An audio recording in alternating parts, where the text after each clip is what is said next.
booktubers, I'm back with another video, and this is my top 12 of 2012. Basically, I chose 12 books that I read this year that I really enjoyed and thought that they were probably the best books that I've read.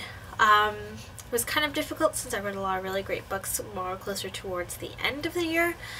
And you're probably going to notice that a lot of them are children's books, which I recently got into this year. I didn't read a lot of children's books last year, and I was influenced by some really great YouTubers to check them out. So I have a lot to show you. First book I'm definitely going to mention is The Great Gatsby. I never read this before, and it was my first time reading it, and when I read it, I really liked it.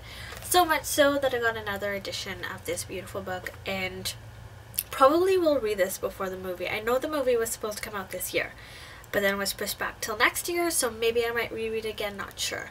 But I really liked this book. It was fantastic. Next book is the One and Only Ivan, which is a middle grade book by Catherine Applegate. I adored this book. It's written sort of in a first-person diary sort of format, in the perspective of Ivan, who is the ape, and I just really enjoyed his story and his creativity, and was really surprised at the fact that this was based somewhat off of a true story. The fictional part is obviously the perspective of Ivan, but the actual events and stuff were pretty true, and I thought that was really awesome and heartwarming and really emotional. You should read it if you want to read books with animal characters in them, because it is really great. This one is Goliath. This one is actually recommended to me by a staff member that I work with, and it was my first sort of introduction to graphic novels, which is weird because I've been meaning to sort of get into them, but I didn't know where to start. I didn't want to go into something that was really heavy, that was part of a series that I didn't want to invest too much into. So I decided to do a standalone graphic novel, and I chose this one, and I really liked it. If you like graphic novels, you should get this. If you don't like graphic novels, or you've never read graphic novels, you should try this. It's a really great book. Next one is The Bloody Chamber by Angela Carter. It's actually a series of short stories based off of sort of fairy tale retellings, but with a stronger female protagonist. Really liked this book. Was very creeped out by it and some of the themes in it, but I really liked it, and sort of sparked my love for creepy sort of novels. Weird. Word Nerd by Susan Nelson. This is actually a book that I recently finished, I think yesterday.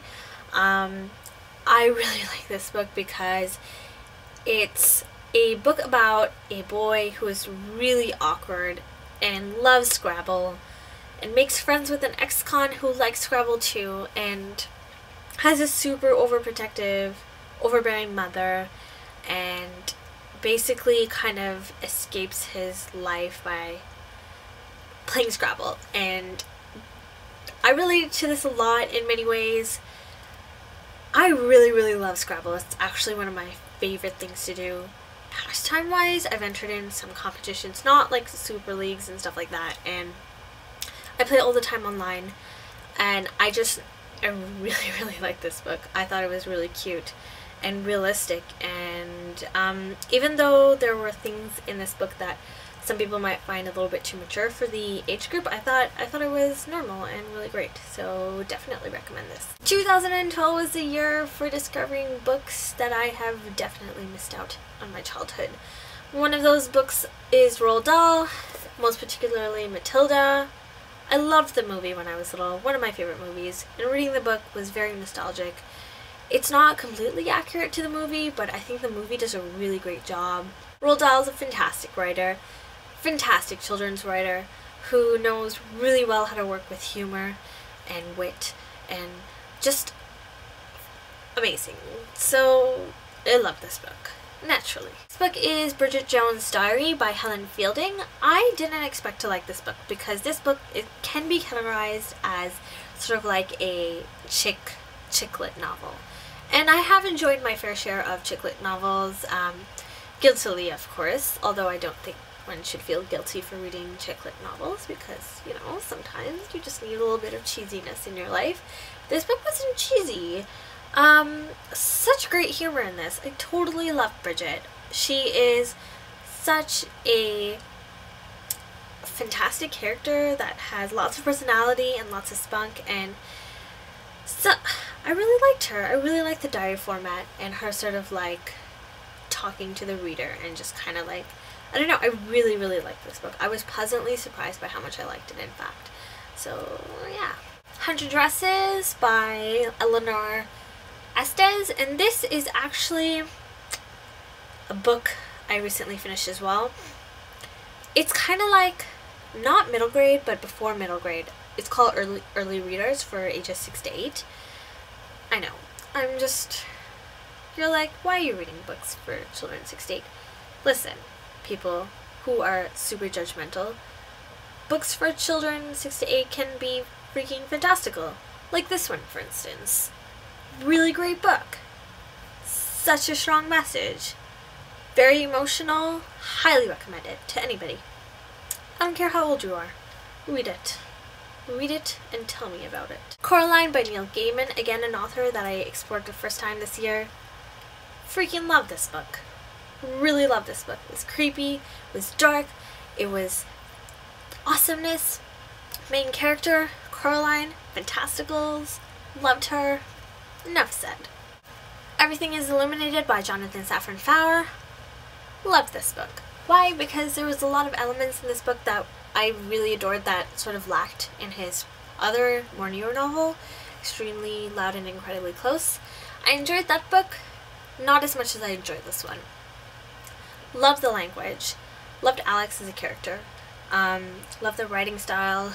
Loved the dialogue between the two other characters.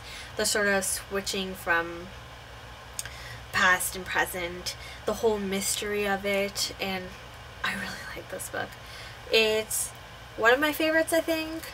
I wish I read more books like this. I wish there were books similar to this, where the language and the writing is just works so well. If you know any books related to this book, let me know. Really love to know, because it was fantabulous. Last but not least, Wonder.